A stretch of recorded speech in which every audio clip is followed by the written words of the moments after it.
ಮಜ್ಜಿಗೆ ಕುಡಿದ ಬಾಯಿಗೆ ಕರುಣೆ ಸ್ವಲ್ಪ ತೋರುತ್ತೀಯ.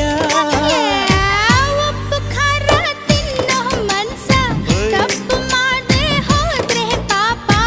ಇಂಥ ಪೋಲಿ ಹುಡುಗಿ ಕನಸ ಕೆಡಿಸಿ ಬಿಟ್ರೆ ಅದುವೇ ಶಾಪ. ಅಪ್ಪಿಕೊಂಡ್ರೆ ಇಲ್ಲ ಕೋಪ. ಮಲೆನಾಡಡಿಕೆ ಮೈಸೂರು ವಿಳೆದ